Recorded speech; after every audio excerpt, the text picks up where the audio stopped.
Hello viewers, welcome to video tutorial on applications of Gauss law. I am Dr. P. Ramakrishna, Assistant Professor of Physics, Government Degree College, Kamareddy. In this video lecture, we will learn about applications of Gauss law, specifically spherical distribution of uniform electric charge. We are going to discuss the calculation of electric field intensity at different points from center of spherical charge distribution. This concept is a part of chapter electrostatics in electromagnetic theory paper of BSc Physics syllabus.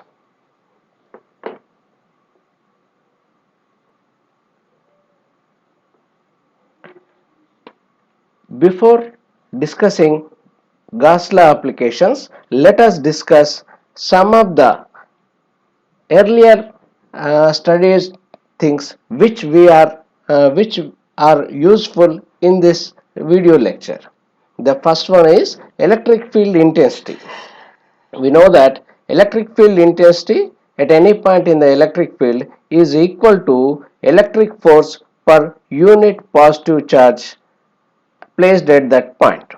Mathematically, it is equal to capital E is equal to F by Q naught, where Q naught is the test charge.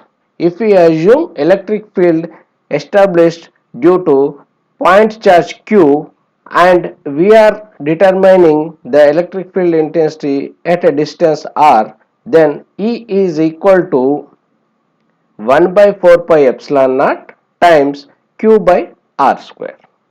Unit of electric field intensity is either Newton per coulomb or volt per meter.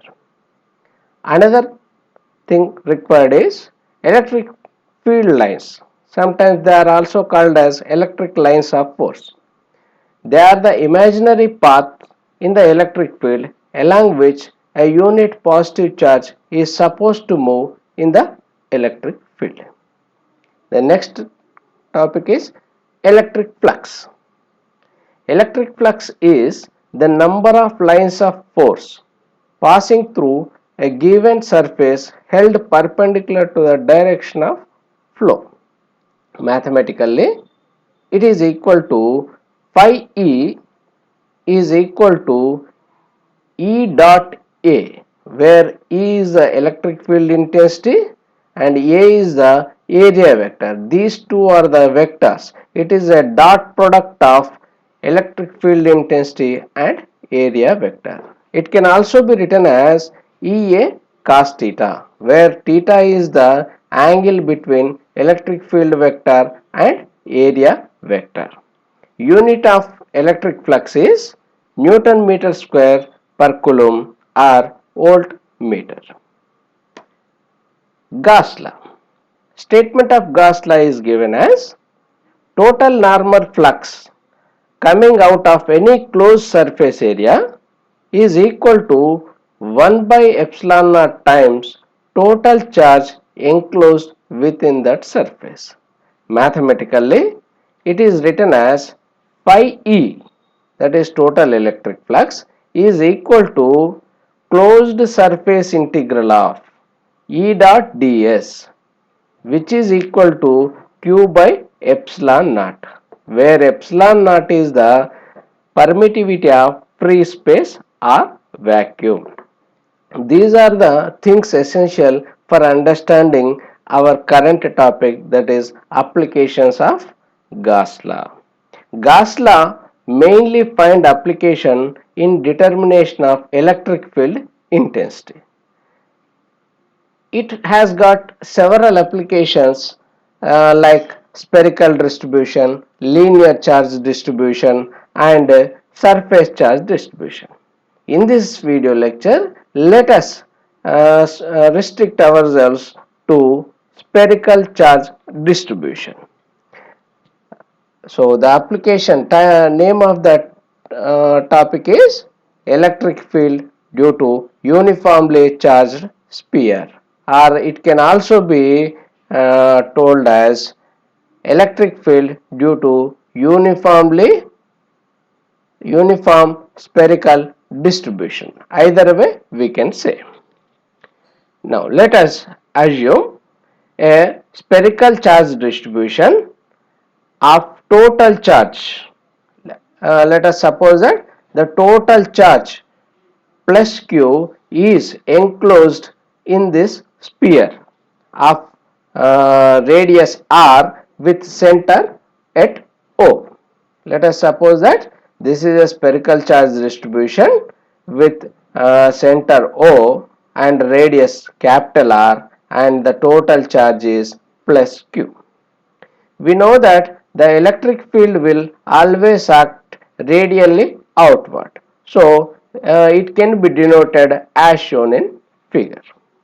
Now, in this case, let us determine the electric field at various points. Now, three situations may arise. The first one may be outside the sphere, second one on the surface of the sphere, and third one within the surface of the sphere. So let us look one by one. First, let us take a point outside the surface of the sphere. That is, we are taking point of observation outside the charge distribution. Let the distance of point of observation be small r, so which is greater than capital R. Capital R is the radius of the spherical charge distribution. Let us assume a point here with a distance small r from the center of the charge distribution. In order to find out electric field at this point, we have to construct a Gaussian surface. So let us construct a Gaussian surface. Here it will be spherical in shape, enclosing the charge distribution. Enclosing the charge distribution, we have constructed another sphere with a radius smaller. Now we are trying to find out electric field at this point. If we find out electric field at any point on this sphere, it will be same value. We will have constant value because electric field depends on distance only. Okay, let us see. For that, let us assume a small area element as shown in figure with area vector ds. We are assuming a small area element here in this figure with area vector like this ds. From the figure we notice that the area vector is parallel to electric field intensity. That means the angle between area vector and electric field is 0. Theta is equal to 0. In this situation, let us apply Gauss law and derive expression for electric field intensity on this Gaussian surface. This sphere is called as Gaussian surface. Okay. Now, if we find out electrical flux coming out of this small area, it will be equal to d phi e, that is equal to E dot ds is equal to E dot ds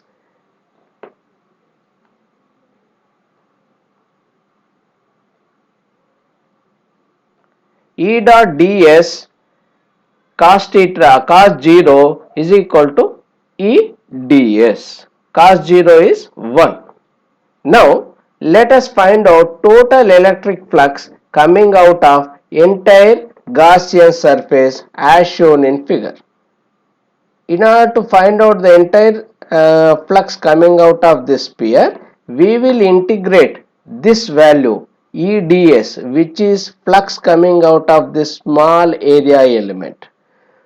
If we integrate over entire Gaussian surface, that is phi E is equal to closed surface integral E dot ds. Since E is a constant at every point on this surface, we can bring it outside the integration. So our equation becomes E times closed surface integral ds, where closed surface integral ds denotes total surface area of this sphere. We know that total surface area of the sphere is equal to 4 pi r square. So the flux coming out of this entire Gaussian surface is equal to phi e is equal to capital E times 4 pi r square. We know that charge q is enclosed in the Gaussian surface. So from Gauss law we can equate this phi e with q by epsilon naught. If we rearrange the terms, we will get capital E, that is electric field intensity, is equal to 1 by 4 pi epsilon naught times q by r square. So this is the expression for electric field intensity at a point with the distance r from the center of the distribution outside the distribution, that is equal to capital E is equal to 1 by 4 pi epsilon naught q by r square. If we look at this equation carefully, we notice that the expression is similar to electric field intensity due to point charge. In the previous slide, we have discussed electric field intensity expression. It is similar to this equation. So what we can conclude is, we can say that whenever we consider point of observation outside the charge distribution, it appears as if the entire charge is concentrated at the center of the sphere, that is distribution. It appears as if this entire charge is behaving like a point charge. So we get outside the sphere the expression for electric field intensity equal to capital E is equal to 1 by 4 pi epsilon naught q by r square.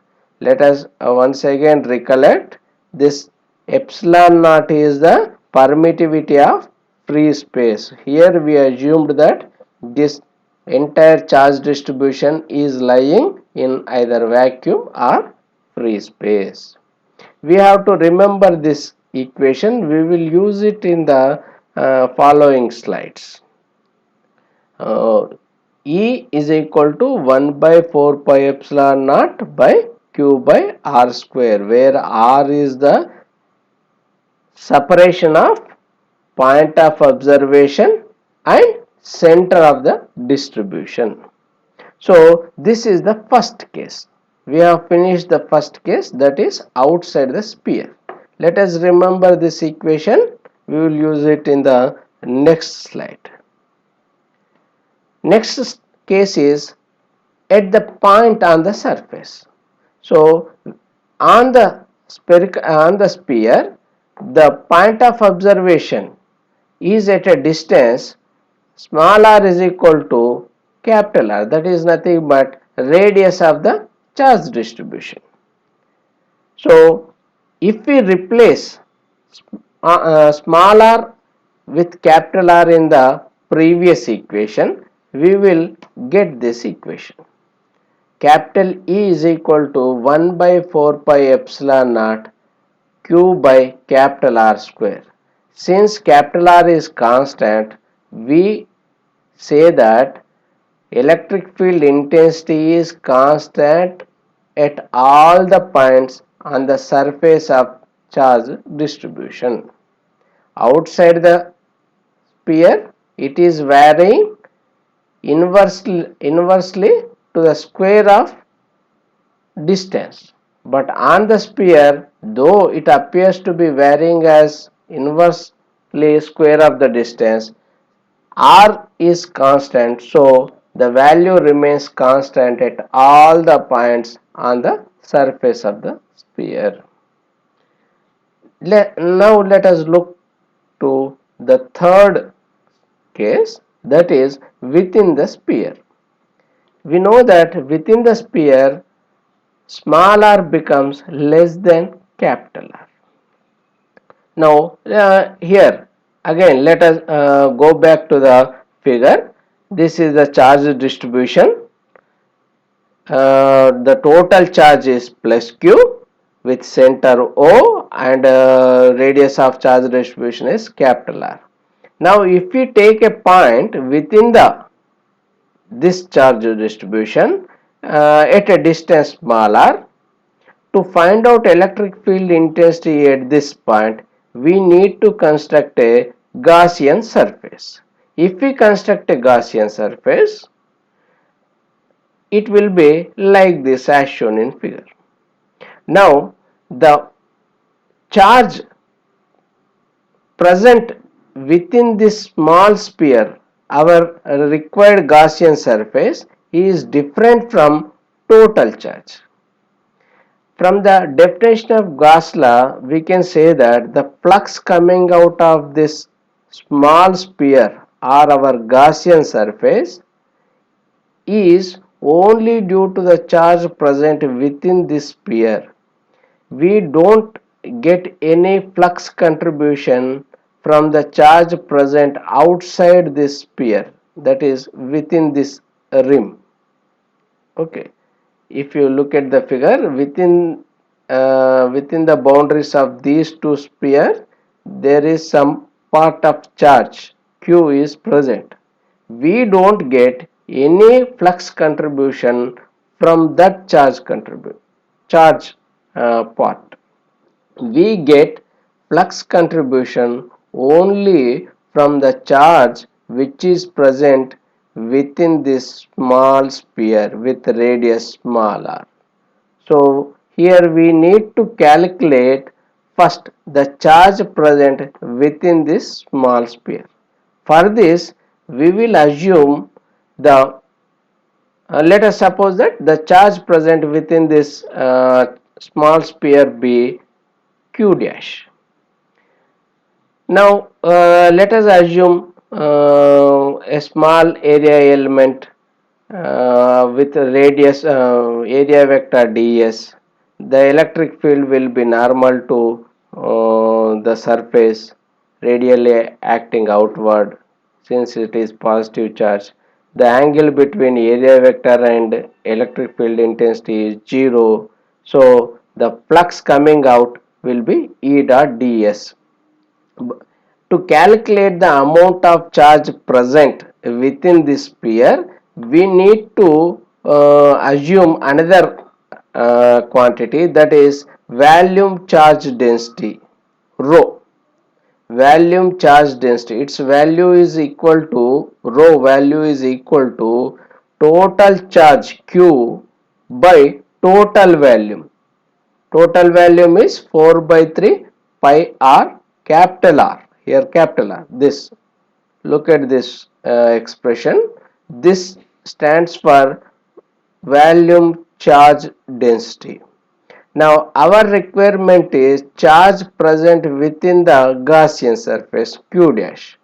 Q dash is given by volume of this Gaussian surface, that is 4 by 3 pi small r cube times rho, where rho stands for total charge density. If we replace with this total charge distribution, we will get we are doing this because we have to express our charge in terms of total charge. We need to express q dash in terms of total charge q.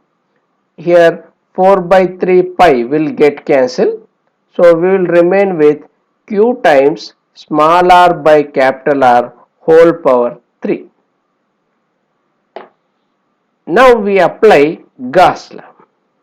The electric flux coming out of this Gaussian surface will be phi E is equal to total surface integral E dot ds, that is equal to E times of total closed surface integral ds, which is equal to E times 4 pi r square.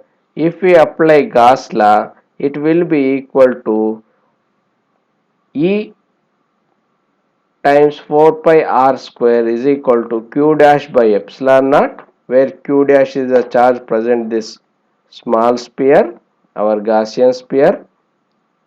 If we replace q dash from this equation, it will be q by epsilon naught times small r by capital R whole cube. Now if we rearrange the terms, we will get the expression for electric field intensity as capital E is equal to 1 by 4 pi epsilon naught times q multiplied by small r by capital R cube. If we look at this expression carefully, we notice that capital R is constant. The only variable in this expression is small r. We notice that inside the sphere, inside the charge distribution, the electric field intensity is varying with the distance of point of observation, that is r. The same thing can be concluded from this figure. This is, let us suppose that this is the our charge distribution with radius r. The first case was outside the sphere. If we remember the first case, the final expression of the first case, it was 1 by 4 pi epsilon naught times q by r square.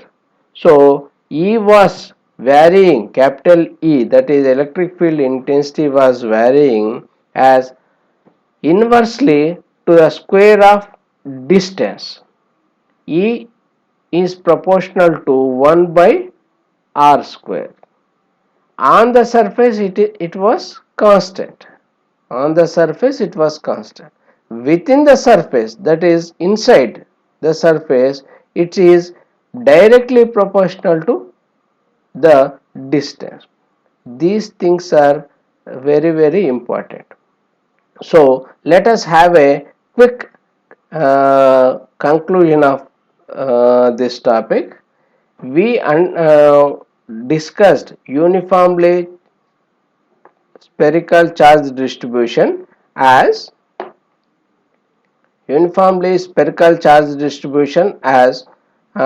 three cases. In the first case, it appeared that the total charge is concentrated at the center of the sphere. The electric field intensity varying as a inversely to the square of distance. On the sphere it remains constant. Within the sphere it is directly proportional to the distance. Outside the sphere, E is proportional to 1 by r square.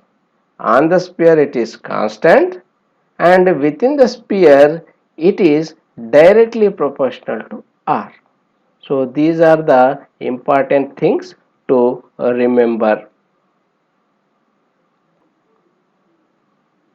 Thank you for watching this video. Keep on watching the continuous video lectures by me. Thank you one and all.